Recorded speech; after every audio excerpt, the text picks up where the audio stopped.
Giridvaradhari.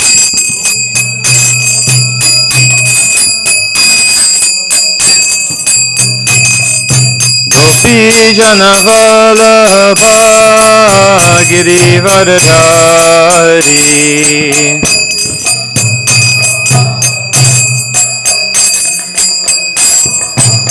Yashodanandana Braja Janaranjana.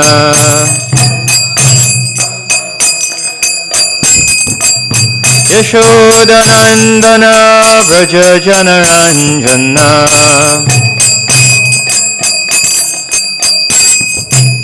Yamunatira Vannachari. Madhava Kunja Bihari.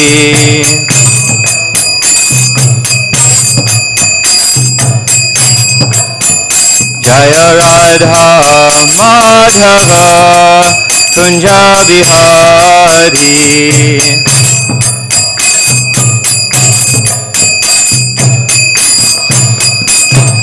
Gopi Jana Vallabha Giridvaradhari.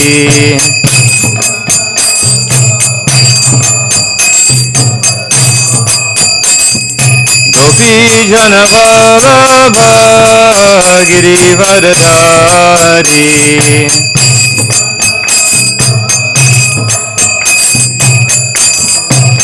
Yashodanandana Braja Janaranjana. Yashodanandana Braja Janaranjana. Yamunatira Vannachari. Yamunatira Vannachari. Jaya Radha Madhava Kunja Bihari.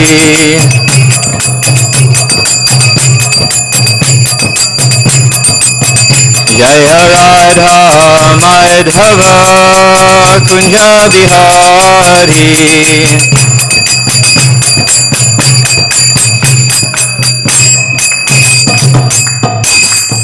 Jaya Om Vishnupad Paramahamsa Parivrajaka Ashtotar Shata Shri Srimad Srila A.C. Bhaktivedanta Swami Maharaj Prabhupada Ki Jai. Jaya Om Vishnupad Paramahamsa Parivrajaka Ashtotar Shata Shri Srimad Srila Bhaktisiddhanta Saraswati Goswami Maharaj Prabhupada Ki Jai. Srimad Bhagavatam Ki Jai. Gaura Premanande Hari Hari Bol. Om Namo Bhagavate Vasudevaya. Om Namo Bhagavate Vasudevaya. Om Namo Bhagavate Vasudevaya. Okay.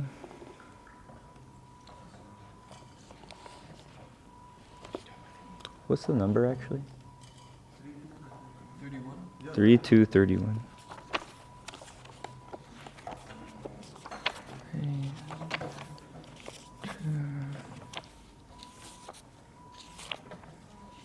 Sorry. 3231. Here we go.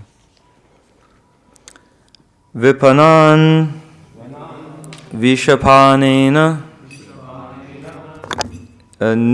Nigriya Bhujaga Adipam Utapya Apayayat Gavaha Tat Toyam Prakriti Stitam Vipanan Vishyapanena Nigriya Bhujagadipam Utapya Payayad Gavas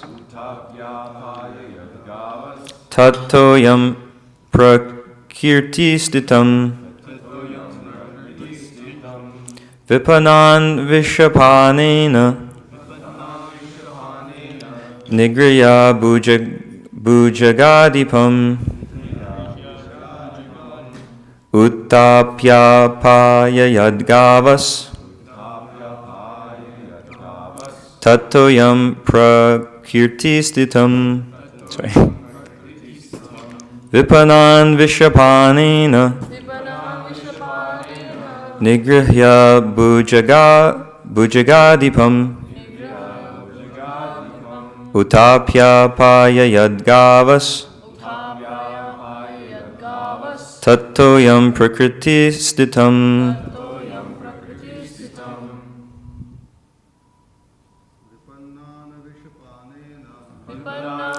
Panena Yaditam Utapya Paya Yadgavas Tattoyam Prakritistitam. Thanks. Vipanan Vishapanena Nigrihya Bhujagadipam Utapapaya Yadgavas Tattoyam Prakritistitam. Vipanan Vishapanena Nigrihya Bhujagadipam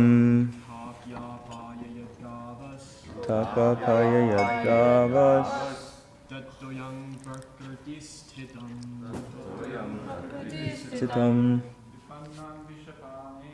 Vipanan Vishapanena Bhujagadipam Utapya Paya Yadgavas Tattoyam Prakritistitam. Vipanan Vishapanena Nigriya Bhujagadipam Utapya Paya Yadgavas Tattoyam Prakritistitam. Vipanan Vishapanena Nigriya Bhujagadipam Utapya Paya Yadgavas Tattoyam Prakritistitam. Matajis? Vipanan Vishapanena Nikriya Bhujagadipam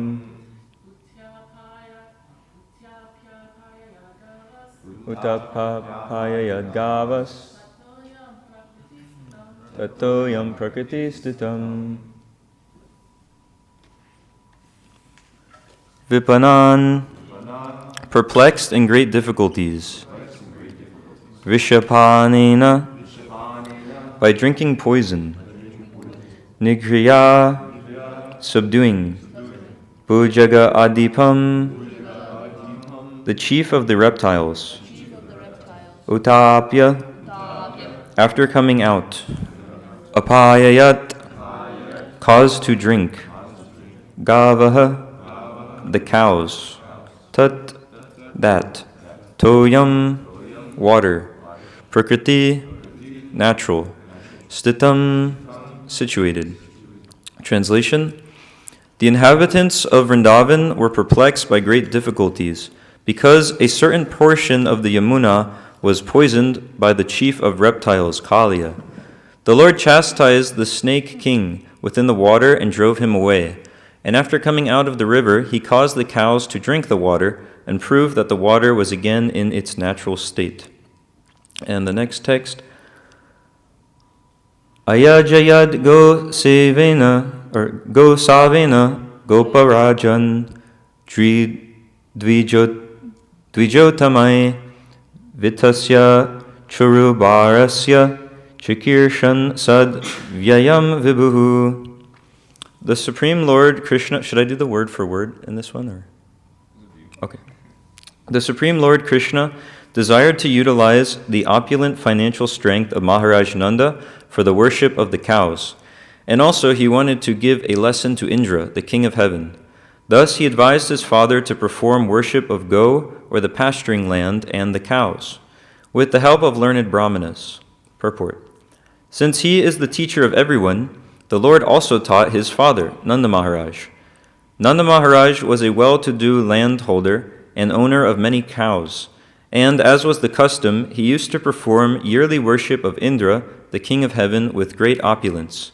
This worship of demigods by the general populace is also advised in the Vedic literature, just so people can accept the superior power of the Lord. The demigods are servants of the Lord, deputed to look after the management of various activities of universal affairs.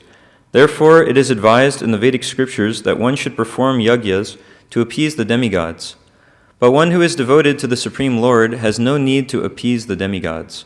Worship of the demigods by common people is an arrangement for acknowledging the supremacy of the Supreme Lord, but it is not necessary. Such appeasement is generally recommended for material gains only. As we have already discussed in the second canto of this literature, one who admits the supremacy of the Supreme Personality of Godhead does not need to worship the secondary demigods. Sometimes, being worshipped and adored by less intelligent living beings, the demigods become puffed up with power and forget the supremacy of the Lord. This happened when Lord Krishna was present in the universe, and thus the Lord wanted to give a lesson to the king of heaven, Indra. He therefore asked Maharaj Nanda to stop the sacrifice offered to Indra, and to use the money properly by performing a ceremony worshipping the cows and the pasturing ground on the hill of Govardhan. By this act, Lord Krishna taught human society, as he has instructed in the Bhagavad Gita also, that one should worship the Supreme Lord by all acts and by all their results. That will bring about the desired success. The Vaishyas are specifically advised to give protection to the cows and their pasturing ground, or agricultural land, instead of squandering their hard-earned money. That will satisfy the Lord.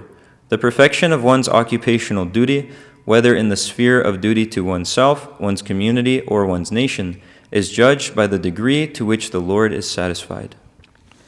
Om Ajnana Timirandasya Gyananjana Shalakaya Chakshurun Militam Yena Tasmai Shri Gurave Namaha Shri Chaitanya Mano Bishram Shrapitam Yena Bhutale Swayam Rupa Kadamayam Dadati Swapadantikam Vandeham Shri Guru Shri Utav Padakamalam Shri Gurun Vaishnavamscha Shri Rupam Sagrajatam Sahagana Raghunathan Vitam Tam Sajivam Sadvaitam Savadutam Prijanasetam Krishna Chaitanya Devam Shri Radha Krishna Padan Sahagana Lalita Shri Vishakan Vitamscha Hey Krishna Karuna Sindhu Dinabandhu Jagatpate Gopesha Gopika Kanta Radha Kanta Namostate Tapta Kanchana Gaurangi Radhe Vrindavaneshwari Rishabhanu Sute Devi Pranamami Haripriye Vanchakalpa Tarubhyascha Kripa Sindhubhya Evacha Patitanam Pavanebhyo Vaishnavebhyo Namo Namaha Jai Shri Krishna Chaitanya Prabhu Nityananda Shri Advaita Gadadhar Shiva Sadigora Bhaktivinoda Hare Krishna Krishna Krishna Hare Hare Hare Rama Rama Rama Hare Hare.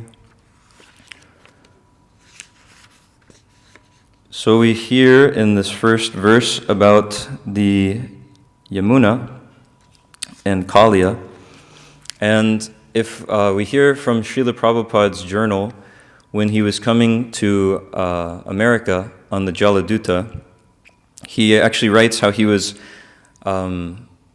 taking shelter of or reading these prayers of Kaliya, and I wanted to read part of it. It's really interesting.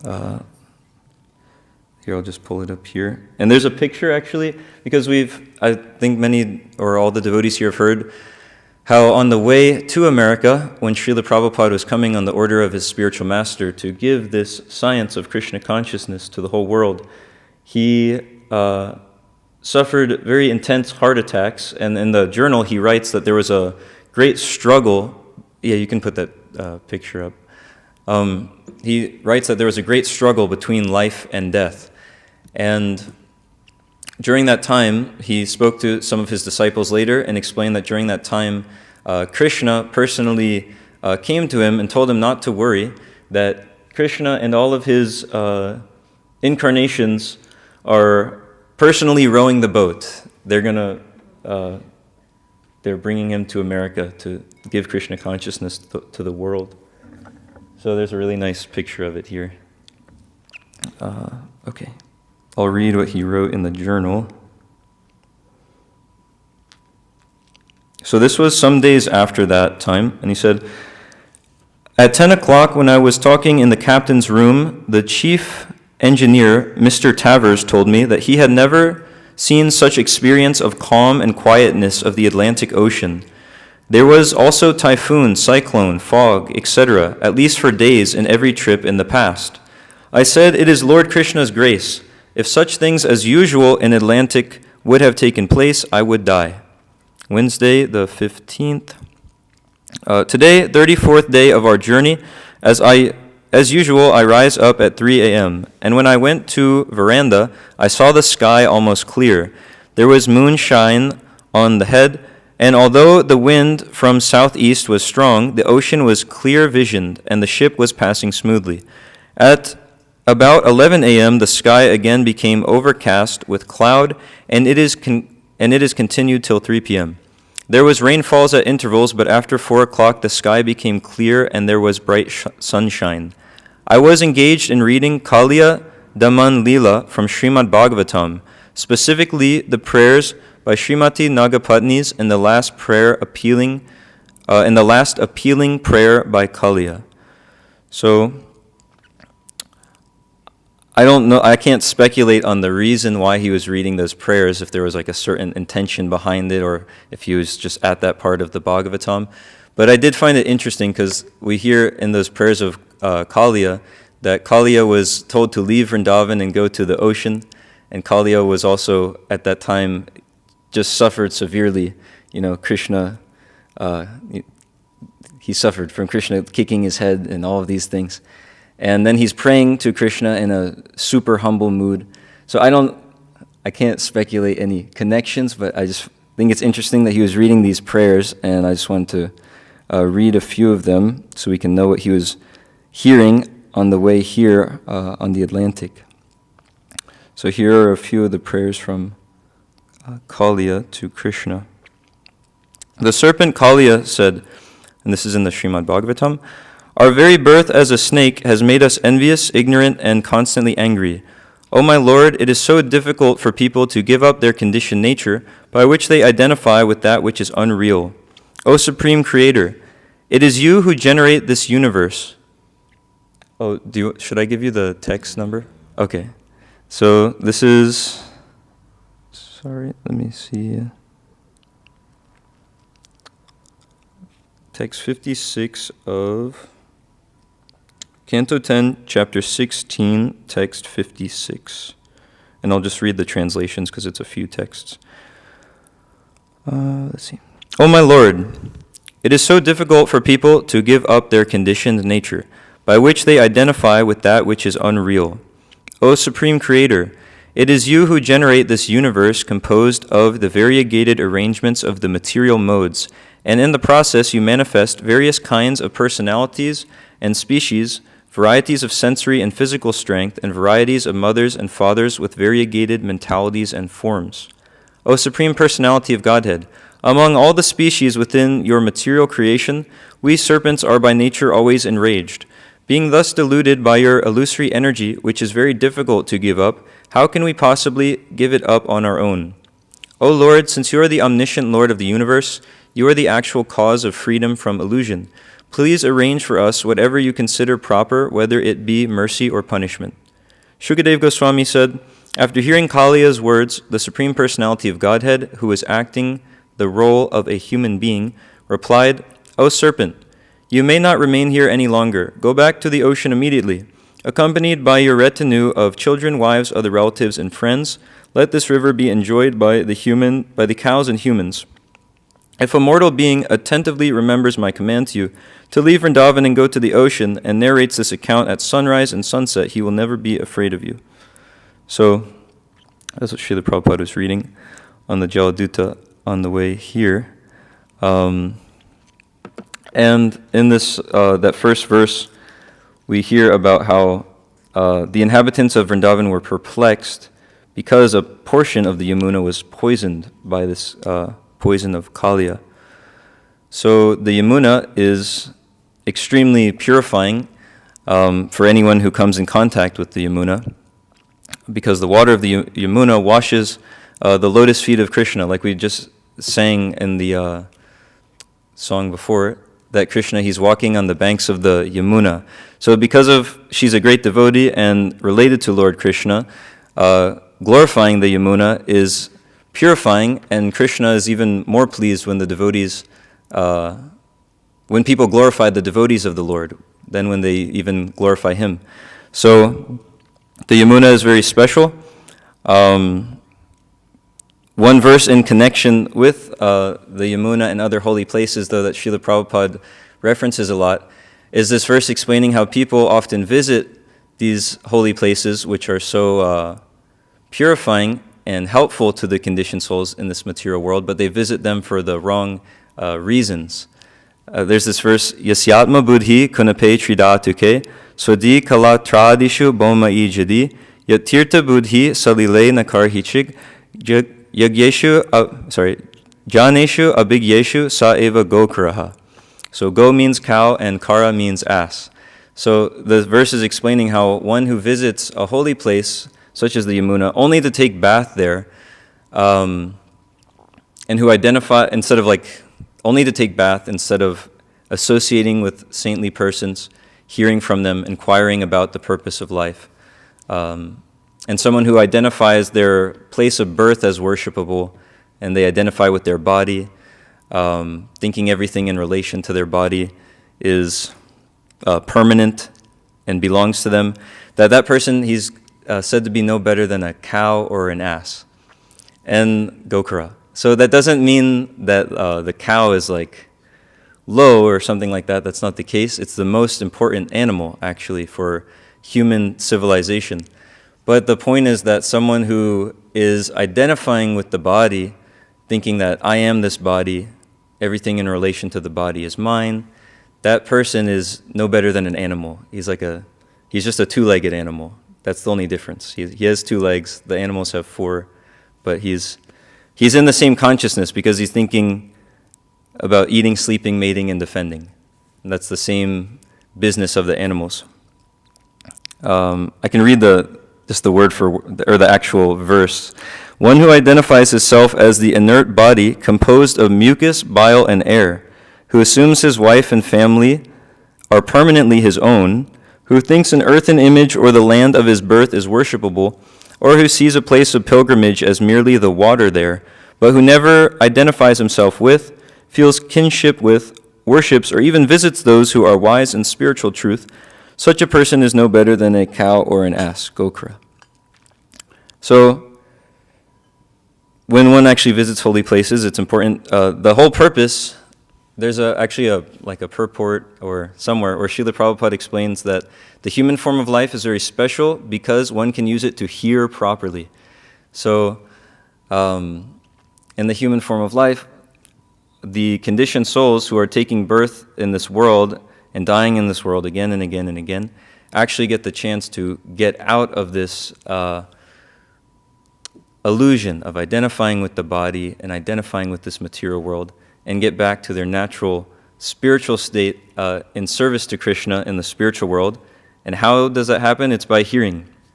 So there's a verse in the Bhagavatam that explains by regular attendance in classes on the Srimad Bhagavatam, all inauspicious things in the heart are destroyed almost to nil. So just by hearing spiritual topics related to Krishna, the living entities can become reinstated in their constitutional position, which means pure devotional service, which means they're in the spiritual world. They're no longer suffering birth and death, old age, disease, and all of these things. More on the Yamuna. Sorry, I need a sip of water. Dhruva Maharaj and Ambarish Maharaj were also worshipping Krishna on the Yamuna. Dhruva Maharaj was instructed by Narada Muni. This instruction here from Srimad Bhagavatam, Canto 4, Chapter 8, Text 42. My dear boy, I therefore wish all good fortune for you. You should go to the bank of the Yamuna, where there is a virtuous forest named Madhuvan, and there be purified. Just by going there, one draws nearer to the Supreme Personality of Godhead, who always lives there. And this was something that I was just reading in my Guru Maharaj's commentary on the Garga Samhita, which was spoken by Gargamuni, the family priest of Krishna. And in there's a Yamuna, or I think the name of it is like Kalindi Sahasranam. There's 1,000 names of the Yamuna. And so a few names of the Yamuna in relation to these two pastimes of Krishna that were spoken here. There's, let's see, Nagapuri is a name for the Yamuna, which means became the home of Kaliya serpent. Because Kaliya, he made his residence there to be protected from Garuda. He was given this benediction by, Sobari Muni, he cursed Garuda that he couldn't go there. So for that reason, Kaliya was taking shelter of the Yamuna. And then there's a few other. These two didn't directly say it was like in relation to Kaliya, but the names are Naga Basha, which is a river that speaks the language of snakes. And the other one is Naga Busha, which is a river decorated with snakes. So there were a few also relating to the next verse that we were hearing about Govardhan Hill, where one of the names of Yamuna is Govardhini, which means flows by Govardhan Hill. And sorry for using my phone so much. Another one is Giri Raja Prashu, the daughter of the king of mountains. And the king of mountains, and that name is referring to Govardhan. And I find them really interesting. I don't know if it's interesting to everybody, but there's just two more names. It's Govardhananka, which carries the mark of Govardhan Hill. And in a purport for that one, His Holiness Dhanavir Goswami mentions how another meaning of Anka in Govardhananka is ornament. Yamuna is an ornament of Govardhan Hill. And Govardhana Tati Bhava flows near Govardhan Hill. So those are some of the names. And then there's one other one too that was Govinda Kunda Nilaya, which is the home of Govinda Kund. And there's a verse in the Bhakti Ratnakar that explains that Govinda Kund is exalted for its many spiritual activities. It was here that Indra, defeated by Lord Govinda, offered prayers to him and bathed him. So, those are a few of the names of the Yamuna. And one quality of Krishna is given in Nectar of Devotion. There's actually many qualities that are given. And this devotee, what is his name? One devotee was explaining how it's important to know the qualities of Krishna, because we're saying, okay, that we're worshiping Krishna. We want to develop, love for Krishna, serve Krishna. And so if you ask anybody about someone who's like dear to them, if you ask them to tell you about that person, they would say so many things. Oh, he's like this, he does these activities, he looks like this, he eats these things. So someone could probably go on for a very long time about someone that they really care for. But this devotee was explaining how he's asked, or sometimes you can ask devotees to describe Krishna. They might say, well, he's blue, he plays a flute, he's God. But they might not explain so many things about him. But actually, it's important that we know his qualities because we want to serve him. So in the Nectar of Devotion, there's 2 chapters that explain all of these qualities of Krishna, and it's very helpful to hear. And the 9th quality about Krishna is that he's a pleasing talker. And so Srila Prabhupada writes, a person who can speak sweetly even with his enemy, just to pacify him, is called a pleasing talker. Krishna was such a pleasing talker that after defeating his enemy... Oh, wait, did you want to pull it up on the... Sorry. It's Nectar of Devotion, chapter 21. It's like the 9th. There's a heading for each one. It's the 9th quality.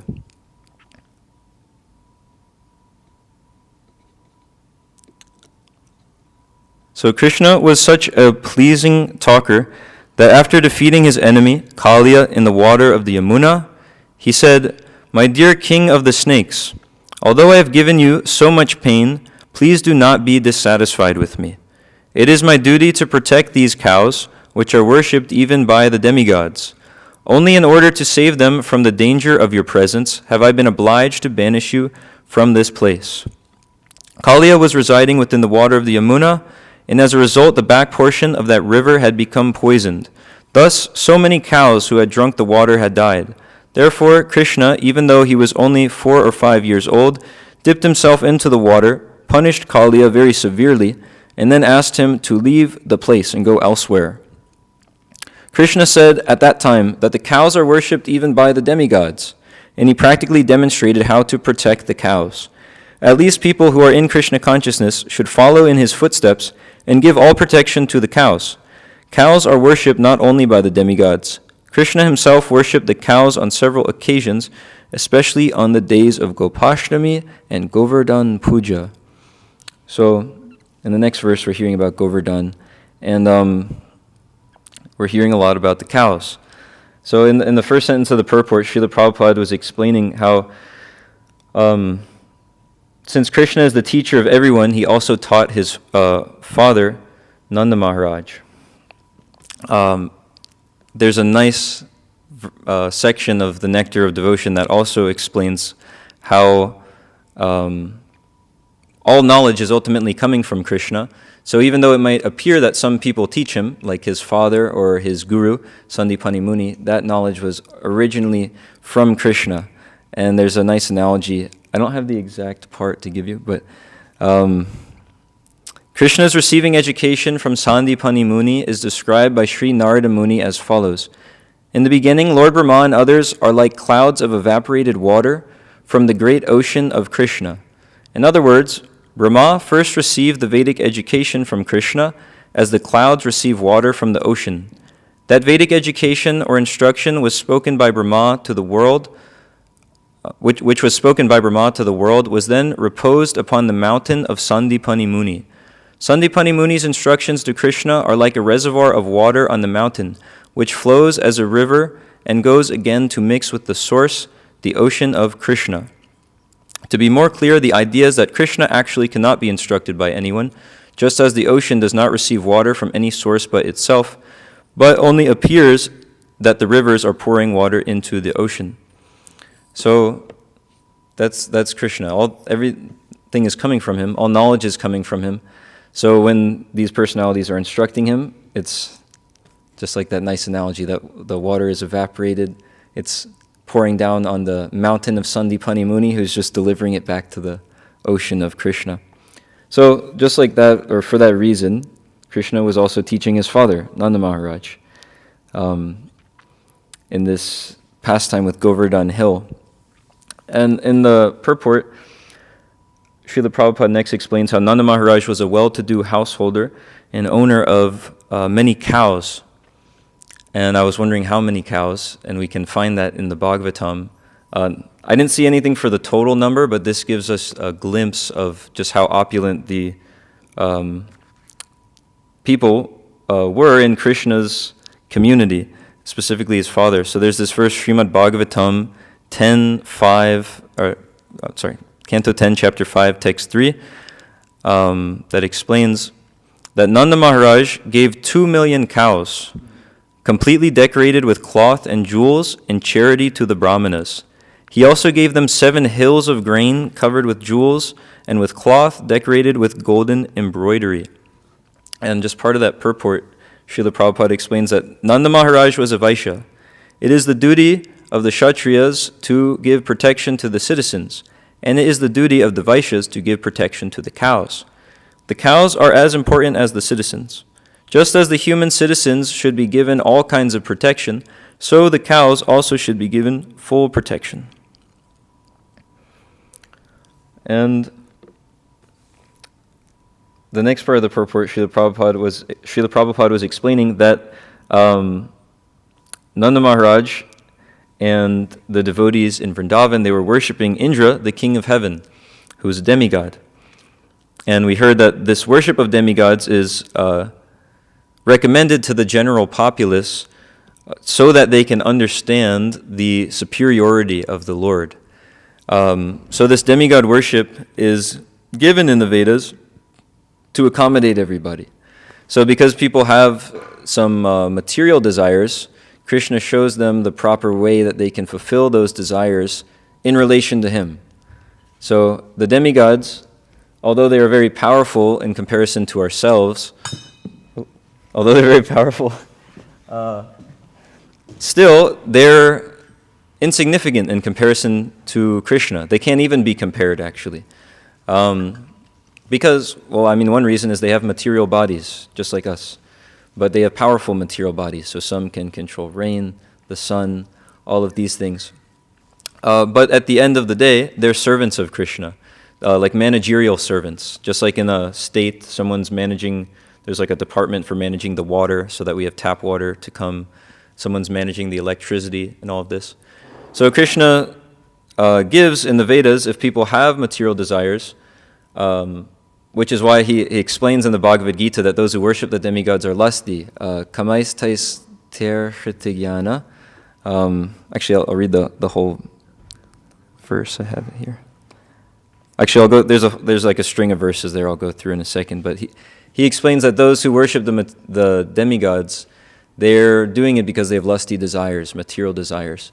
But the reason that that's given is so that these people can recognize the superiority of the Lord. They see that, okay, these people are like his managerial servants. I can go to them to ask for some specific thing. But at the same time, it's not recommended, because one who knows that Krishna is the Supreme Personality of Godhead, just by worshiping him, everyone is actually satisfied. Everything is fulfilled. Just like if you water the root of a tree, naturally the water is distributed to the branches, the leaves, the twigs. You don't have to go and water every individual leaf. Actually, if you did that, the plant wouldn't survive. So, worshiping the demigods, especially when it's done by materialists, this situation is different because it's Krishna's arrangement with his devotees to make this whole pastime.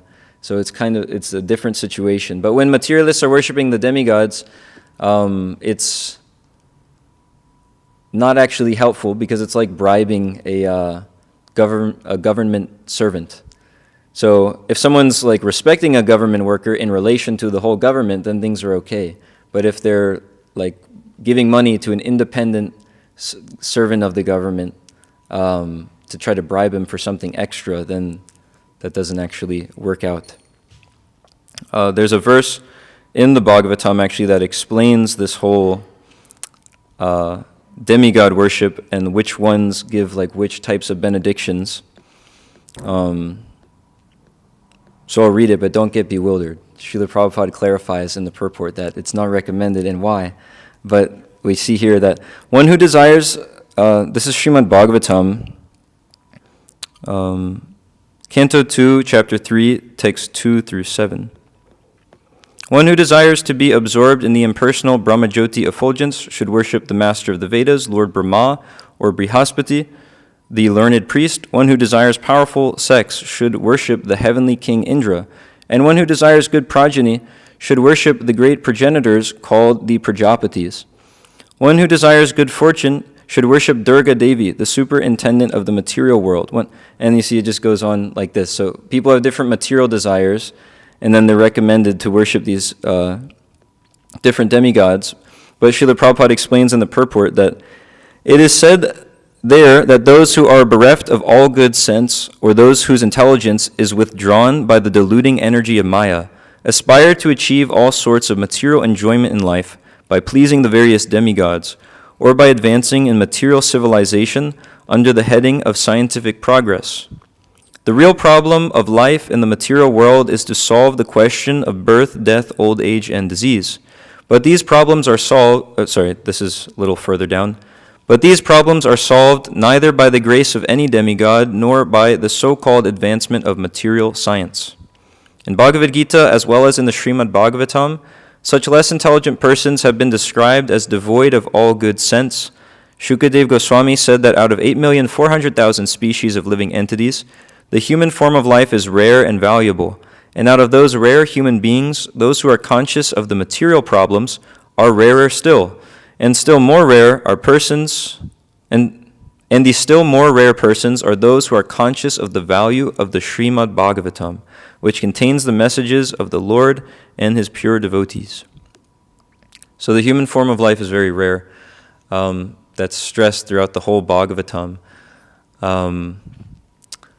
So one shouldn't misuse it and using it for material desires, which is being shown here in that purport. So if people worship the demigods for some sort of material desire, it doesn't work out well because they just get more entangled in material actions and reactions.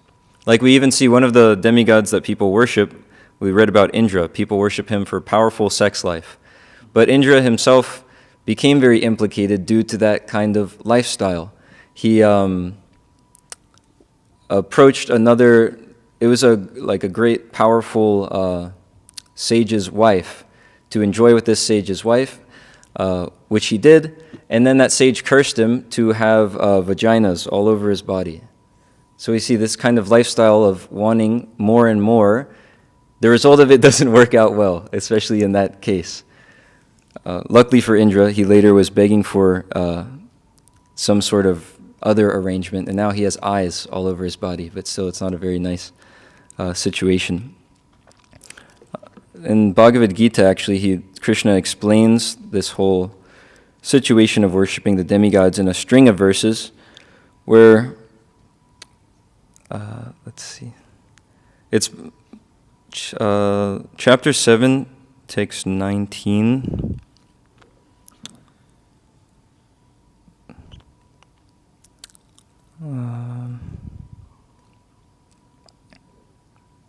Sorry, I'm just pulling it up here.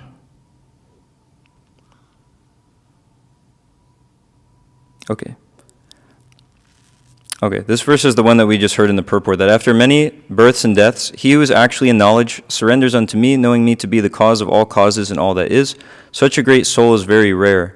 So that's the goal. That's what's actually important, is that one knows who is the Supreme Personality of Godhead and surrenders unto him, engages in his service.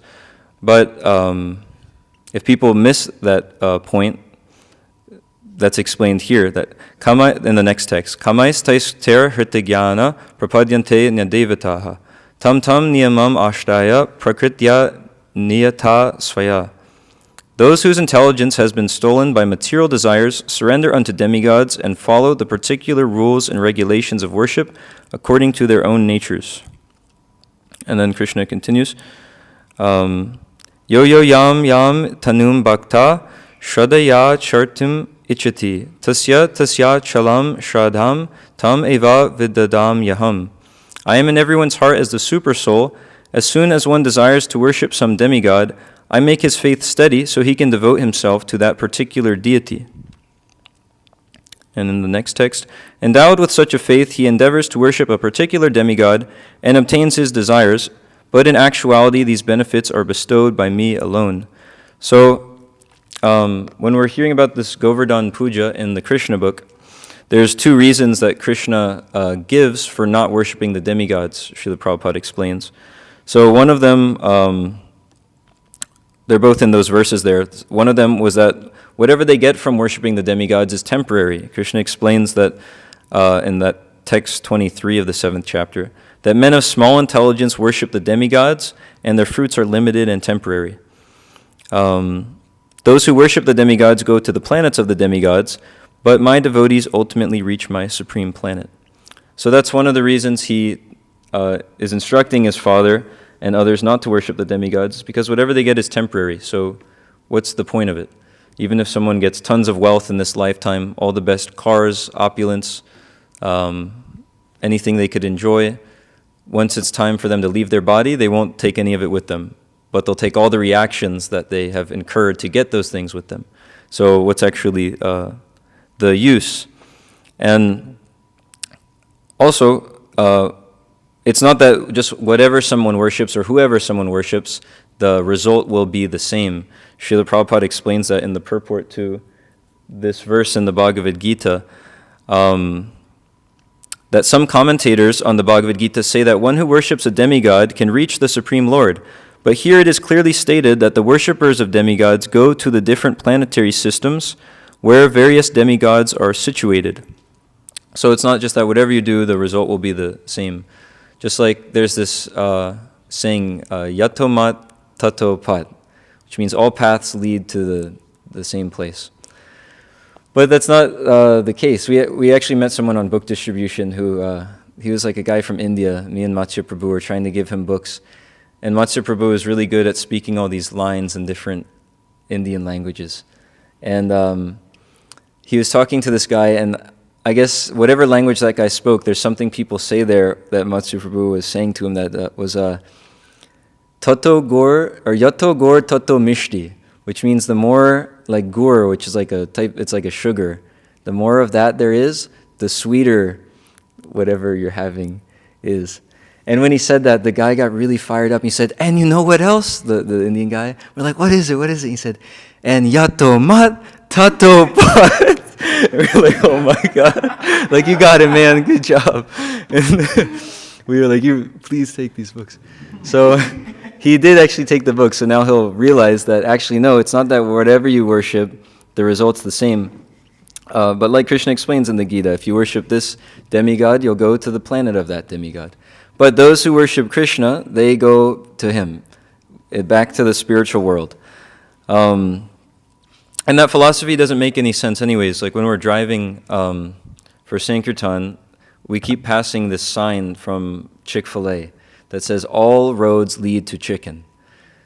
But then at the bottom of the sign, they have to specify that take this exit, then turn right, and this. So it's not actually that all roads are going to lead to chicken. If you get off on the next exit, or any exit that you want, and drive wherever you want, you're not going to get to their place and give them your money, which they want you to do. So the philosophy doesn't make sense. Right after saying it, they have to clarify that actually it's untrue. Please take the next turn and then turn here. So if one worships Krishna, though, they go back to Krishna. And there's like a further speculation that people give on this that Srila Prabhupada smashes in the purport, where he explains how people might say, well, the demigods are parts of the body of the Lord. So there's many parts of the body, and there's many ways to supply food to the body, since there's many parts. That also doesn't make any sense. Yeah, they're the demigods. They're servants of Krishna, so you can say they're like parts of the body of the Lord. But with this analogy that you can supply food to the body in many ways, there's many gates of the body, but you have to give the food to the mouth in order for the body to be nourished. And as Srila Prabhupada says in a walk on May 25th, 1966, just like in medical treatment, sometimes one cannot take foodstuff from the mouth. Foodstuff is injected from the rectum or somewhere else artificially, but that is not the system of supplying foodstuff. So these people who come up with these philosophies, they're so dull that they can't understand that you have to eat food with the mouth, not the rectum. Srila Prabhupada explains the real process of supplying the foodstuff is through the mouth. If somebody says, oh, there are 9 holes, you can put the foodstuff any hole. No, that will not do. You have to supply the foodstuff through the mouth. Similarly, if you have to love through God. Otherwise, love is not possible. That is all artificial love. Just like supplying foodstuff through the rectum is most artificial and troublesome thing, similarly, without loving God, if I want to love anybody, that is a false manifestation. So our love and our service is meant for Krishna. He's the only person who can actually fully reciprocate with the living entity's love, and that's the purpose of our service or our love or our worship or whatever we do, whatever we have to like give. The purpose of it is to be used for Krishna, who's the proprietor of everything in the first place. And that's the reason that Srila Prabhupada explains, and we see evidence of it throughout the Bhagavatam, that there's no love in this material world, because it's artificial. Our service and our love is meant for Krishna, and when we engage in his devotional service, then naturally everything is perfect. It's the constitutional position of every living entity to engage in service. So if one is just trying, okay, I'll just serve my wife, or my this, or my that, my family, nation, or at the end of the day, if I have nothing else to serve, I serve my dog.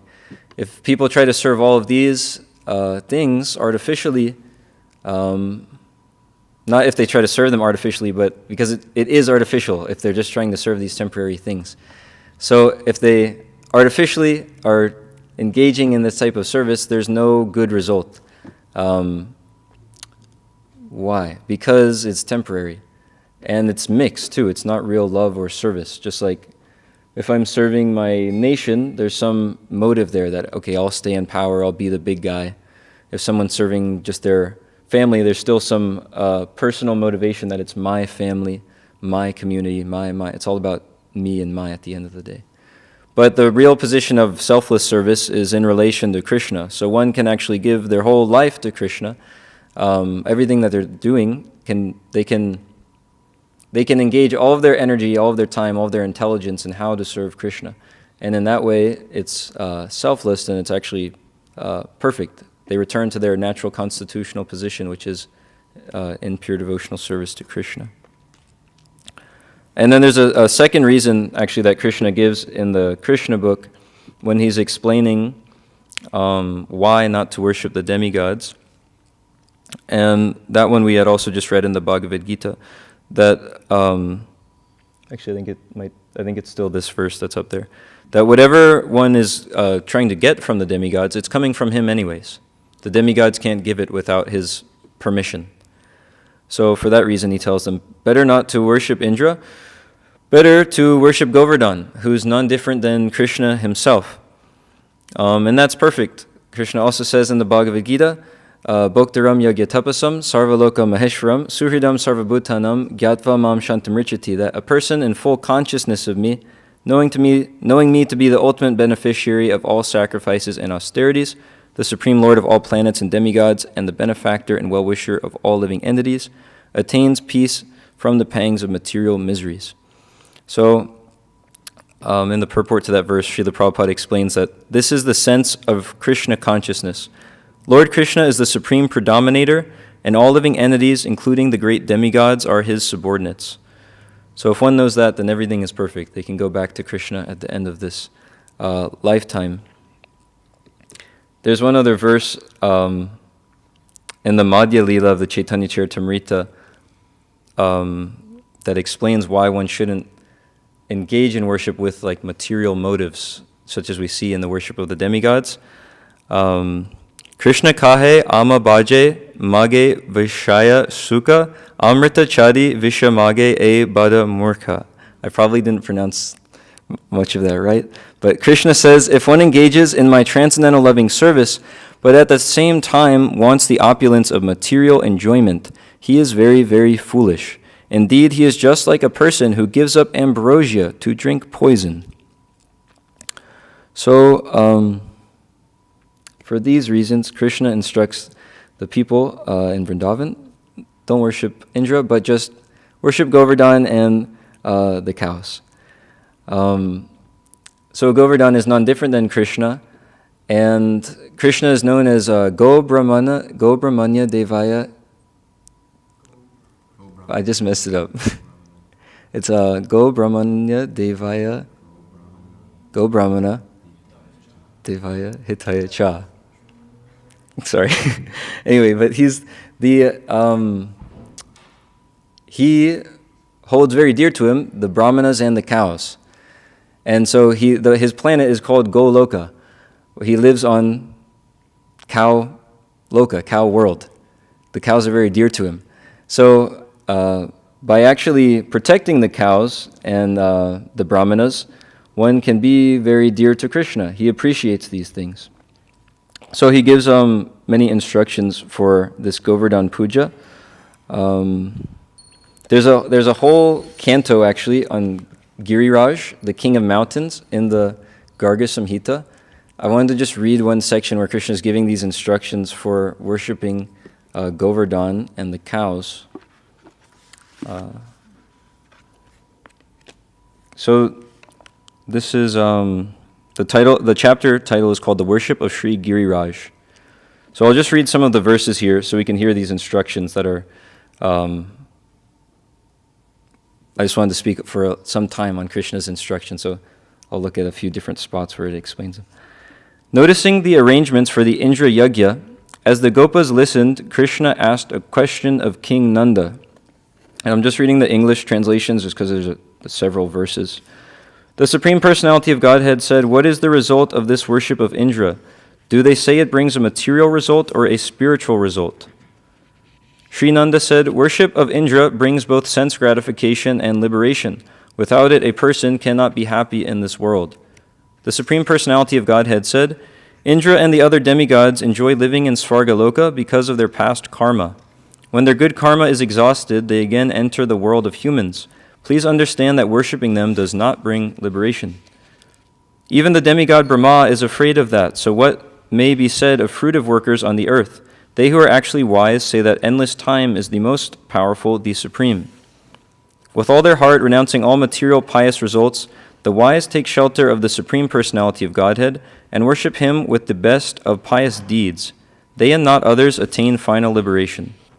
The cows, saintly persons, fire gods, demigods, Vedas, and principles of religion are all potencies of Lord Hari, the Supreme Personality of Godhead. They who, instead of worshipping the demigods, worship Lord Hari, attain happiness in this life and the next. The hill named Govardhan is the king of the kings of mountains. It was born from Lord Hari's own chest. It has come here by the power of Pulastya Muni. By seeing it, one becomes free from having to take birth again in this material world. So that where he's describing Govardhan as the king of the kings of mountains, the Sanskrit there is Vakshasaha, which it's Giri Govardhana, which is Govardhan Hill, Nama, named Giri Indra, the king of mountains, Rajarat, the king of the king. So Giri Indra Rajarat, he's the king of the kings of mountains. And so here's Krishna's instructions now for worshiping Govardhan, the cows, and the brahmanas. First worship the cows, brahmanas, and demigods, and then make a great offering to Govardhan Hill. That offering is the king of yagyas, and it is very dear to me. If you do not desire to make that offering, then do whatever you wish." Sri Narada said, "Among them the elderly Gopa Sananda, who thoroughly knew the principles of religion, became very pleased. As bewildered Nanda listened, Sananda spoke to Lord Krishna. Sananda said, 'Dear son of Nanda, you are wealthy with a great treasury of transcendental knowledge. How should the hill be worshipped? Please truthfully tell.' The Supreme Personality of Godhead said, 'A person who controls his senses and engages in devotional service should collect the ingredients for the worship, anoint Govardhan Hill with cow dung, and as he chants the mantras for the 1,000-headed Purusha with other brahmanas, bathe the hill with Ganga water and Yamuna water.'" That prayer is known as the Purusha Shukta prayer that we hear about in some of Krishna's pastimes.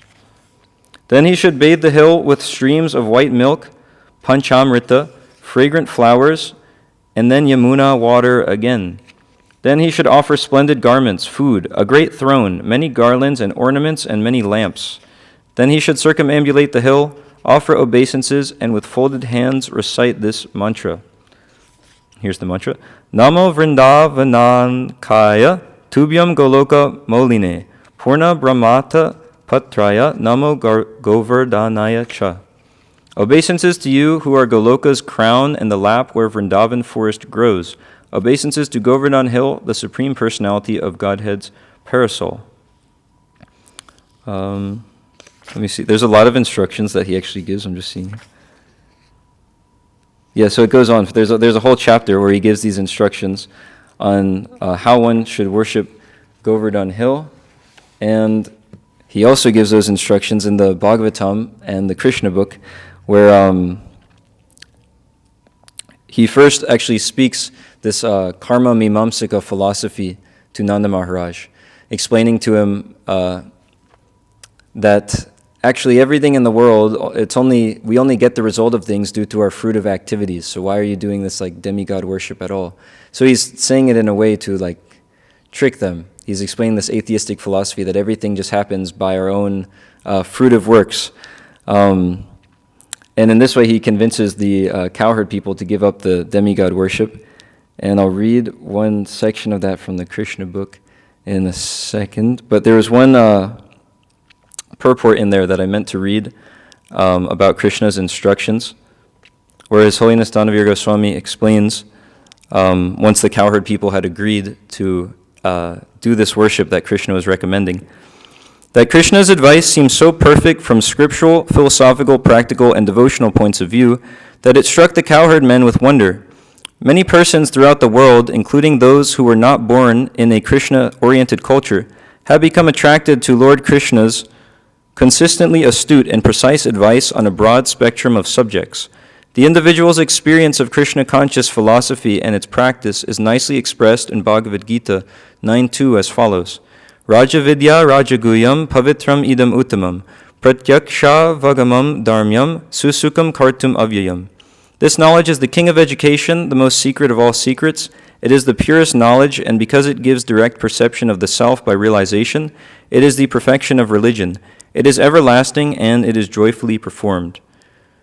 Religion and philosophy must fit together seamlessly, for without religion, mere philosophy offers nothing more than dry speculation, while bare religion without philosophy becomes sentiment and sometimes fanaticism.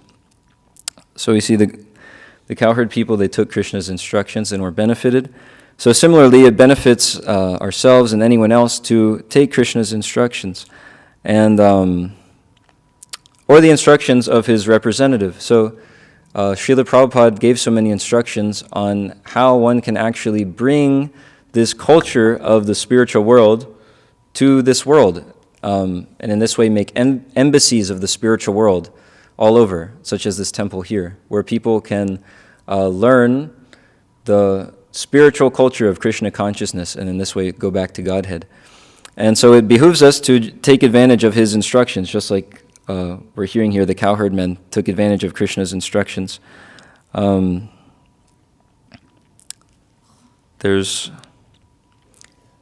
know I'm doing a lot of reading, so it might not be time for all there's a lot of quotes that I wanted to read, but hopefully it's easy to pay attention to it still, even though I'm reading a lot just from the phone.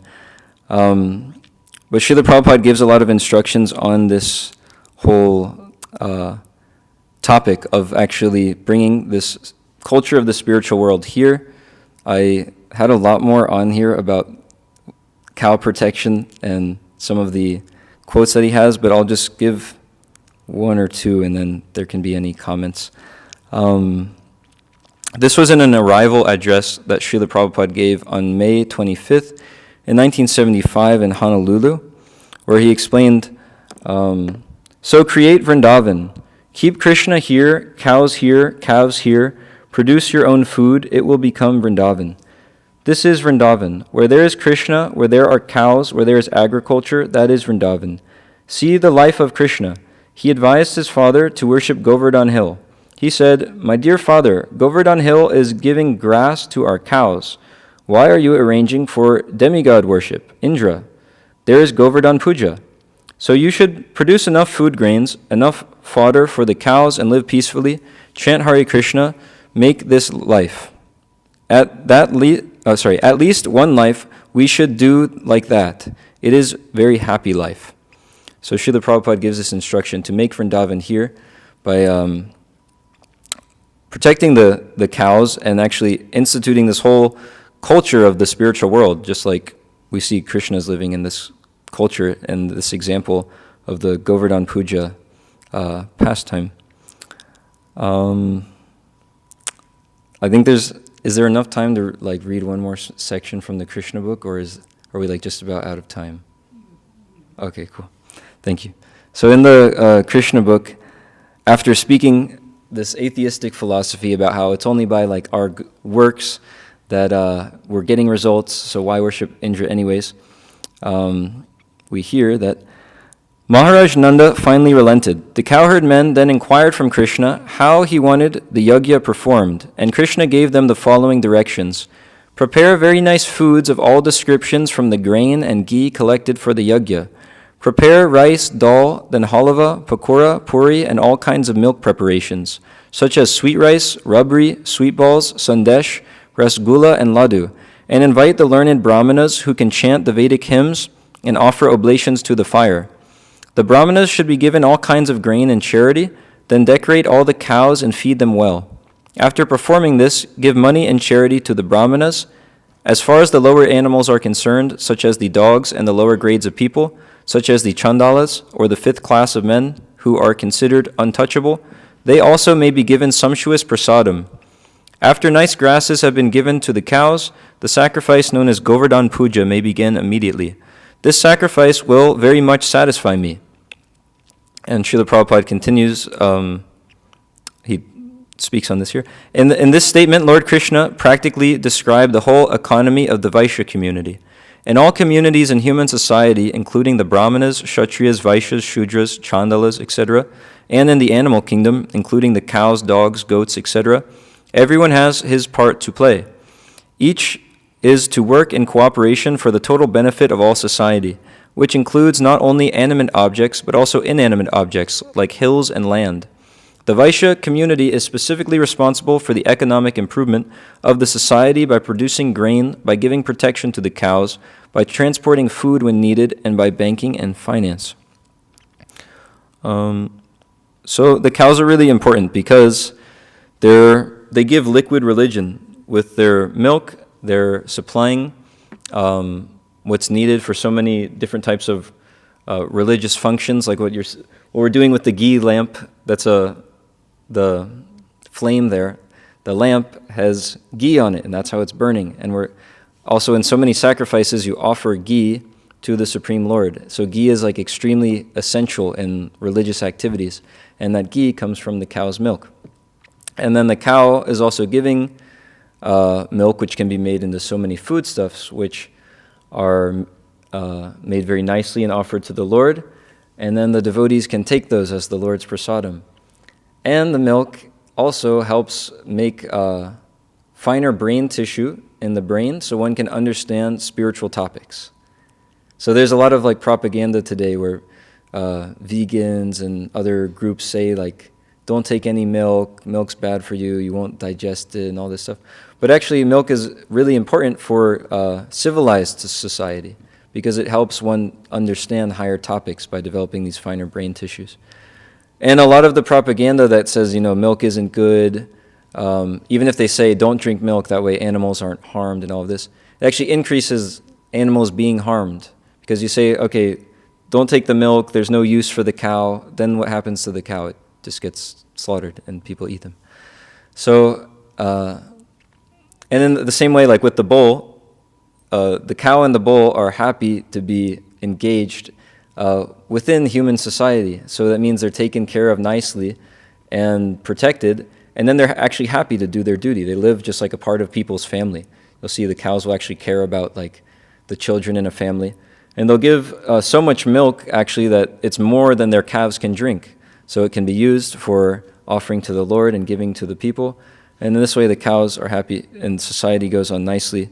There's many quotes where Srila Prabhupada explains how it's essential for human culture to protect the cows. And without cow protection, there's no such thing as Brahminical culture or like spiritual life in the world. It's not going to happen. So the cows are very important, and I'll just end it with this because it's really ecstatic. It's this is in the Sri Bhakti Siddhanta Vaibhava about this Govardhan Puja that was actually performed in a really grand way. I don't know, should I try to put it on the screen? Okay, let's see. Home theater.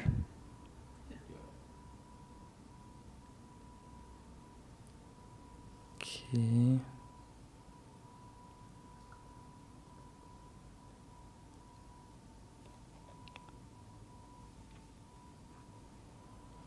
In 1936, is that, oh, huh. You just edit it and rotate it. Okay, I'll just rotate it. So, Edit it and rotate it. well, it's in this notes app, so I can't edit it. So the first two lines are, in 1936, all arrangements were set for the upcoming Govardhan Puja at Sri Purushottama Mat. It's that like paragraph, and then there's a quote and a paragraph after it. Or there's two paragraphs after the quote. You're gonna read the paragraph before the quote. Yeah. You just read it. Okay, I'll start reading it, and then I guess Tapas can do the screen.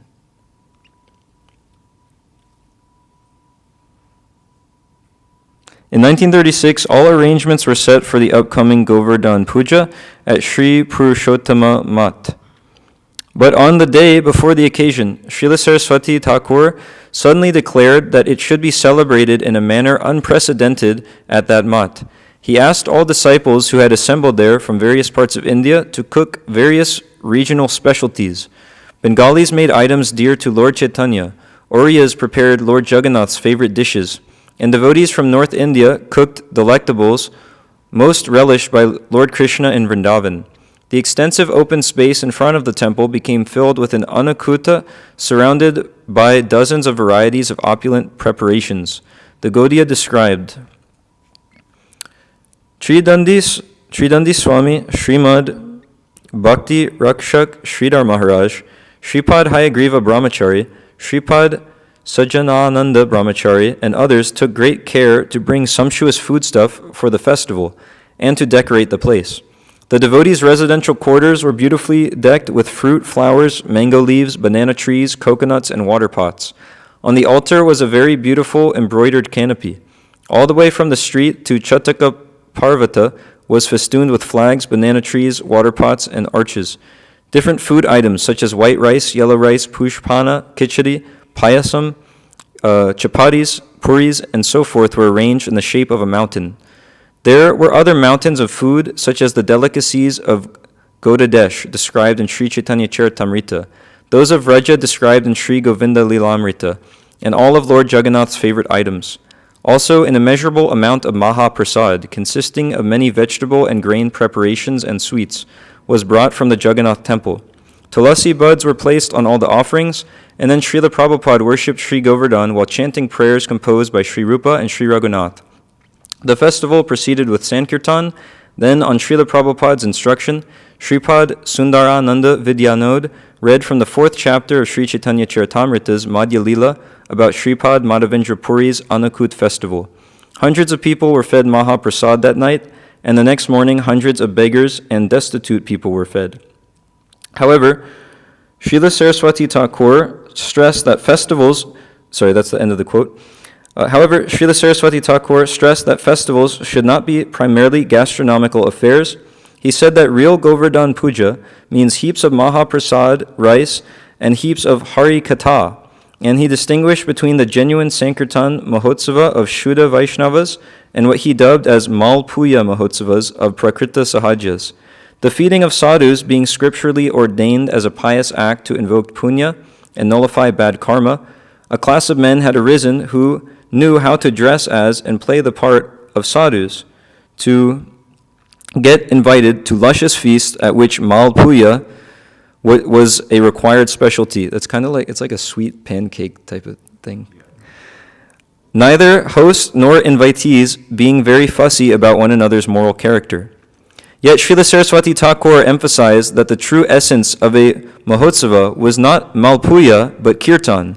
This was substantiated in a Gaudiya article which cited Srila Vishwanath Chakravarti Thakur's explanation that festivals such as those for Krishna's appearance should be celebrated in yagya buddhya, the consciousness of sacrifice, and that Sankirtan yagya, the recommended sacrifice for Kali Yuga, should be held rather than Ashvamedha yagyas, horse sacrifices, for temporary results. Moreover, dakshina, offering to the priest, essential in any yagya, means not standard presentations like cloth or money, but jnana sandesh, preserving and also conveying to friends the realizations gained from participating in such festivals. Srila Bhaktisiddhanta Saraswati personified and established this ethic by spending festival days incessantly speaking Hari Katha, both formally in speeches and informally to constant batches of visitors. Likewise, during the festivals in major mats, every sannyasi and senior devotee would be engaged in Hari Katha, so that throughout the day regular speeches, interspersed with singing of Nam Kirtan as well as informal Hari Katha, were held at different venues within the Mat. So that was everything that I wanted to speak about Govardhan Puja. Actually, there were more, but I didn't realize how many notes I put in there. It's too much. Sorry about that. But is there any comments or corrections or anything? Okay. Srimad Bhagavatam ki jai. Srila Prabhupada ki jai.